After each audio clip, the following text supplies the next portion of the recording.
اعوذ باللہ من الشیطان الرجیم بسم اللہ الرحمن الرحیم اللہم صلی علی محمد وعلی محمد کما صلیت علی ابراہیم وعلی آل ابراہیم انک حمید مجید اللہم بارک علی محمد کما بارکت علی ابراہیم وعلی آل ابراہیم انک حمید مجید بسم اللہ الرحمن الرحیم معجزہ حضرت عباس علمدار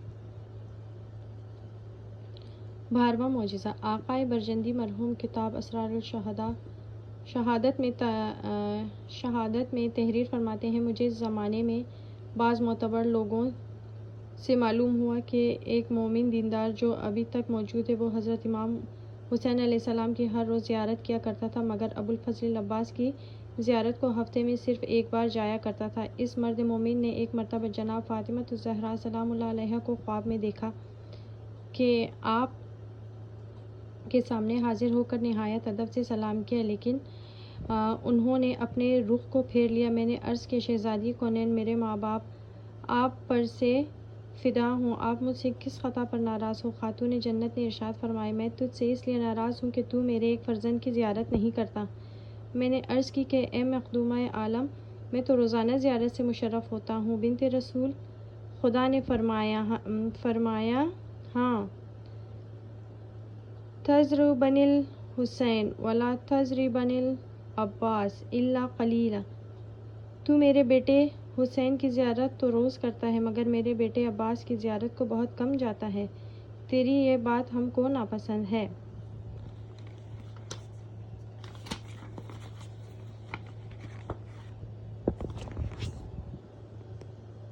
ایک شہر میں دستور تھا کہ وہ محرم کے دنوں میں شبیہیں بنا کر عزاداری کیا کرتے تھے۔ ایک سال انہوں نے ایک نوجوان کو حضرت عباس کی شبیہ بنایا جو ناسبی کا بیٹا تھا۔ اس نے اپنے بیٹے کو غصے میں آ کر کہ میں تجھے حضرت عباس کا فدائی تب جانوں کہ تو مجھے اپنے بازو کاٹ لینے دے۔ بیٹا راضی ہو گیا اور باپ نے غیظ و غضب سے مغلوب ہو کر اس کے دونوں بازو کاٹ دیے۔ اس کی زوجہ کو خبر ہوئی تو اس نے خاوند کو بہت لعن طعن کی۔ شوہر نے غصہ میں آ کر بیوی کی زبان کاٹ دی اور بیٹے کے کٹے ہوئے بازو اس کی گود میں ڈال کر ماں بیٹے دونوں کو گھر سے نکال دیا۔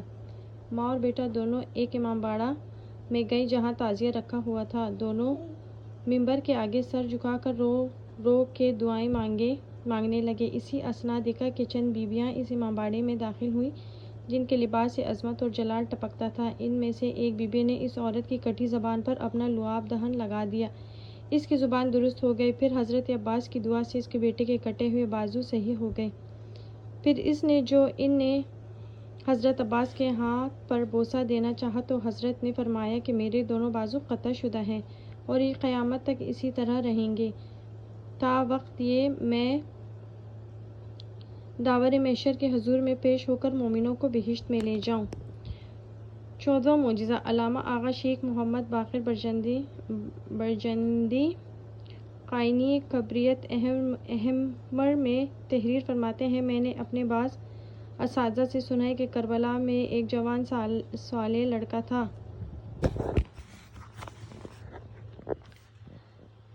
اس کا باپ اسے حضرت ابو الفضل عباس کے روضہ یقظت میں رات کو لے گیا اور ضریح مبارک سے باندھ دیا اور خدائے تعالیٰ سے حضرت عباس کے توسل لڑکے کی صحت کے لیے دعا کی۔ صبح کو موصوف ایک اور دوست آیا اور بولا، رات کو میں نے ایک عجیب خواب دیکھا ہے، میں وہ تم کو سنانا چاہتا ہوں۔ میں نے دیکھا کہ آقائے نامدار حضرت عباس علمدار بارگاہ الہی میں تمہارے فرزند کی صحت کے لیے دعا کر رہے ہیں۔ اسی اثنا ایک فرشتہ رسول اللہ کی طرف سے حضرت ابو الفضل کی خدمت میں حاضر ہوا اور بولا، اے عباس ابن علی ابن ابی طالب، آپ اس بیمار کے لیے سفارش نہ کریں، اس کے دن پورے ہو گئے اور اس کی عمر کا پیمانہ لبریز ہو چکا ہے، نوشتہ کی مدت ختم ہو چکی ہے۔ حضرت عباس نے فرشتے کو جواب دیا، تم حضور کی خدمت میں میرا سلام عرض کرنا اور کہہ دینا کہ اس کے باوجود میں سرکار ختمی مرتبت کے وسیلے سے خداوند عالم سے اس نوجوان بیمار کی شفا کی درخواست کروں گا۔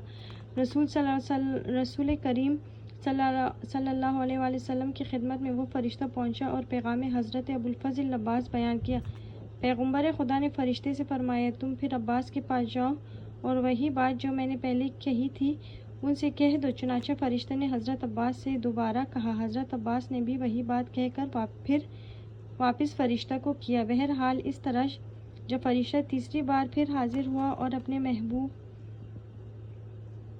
محبوب داور کا پیام سنائے تو حضرت عباس علمدار کے چہرے کا رنگ معتبر ہو گیا، پھر خود خدمت رحمت للعالمین میں حاضر ہوئے، بعد درود و سلام عرض کیا یا رسول اللہ ولیس ان اللہ قد سمانی بباب الحوائج والناس عالم ذالک،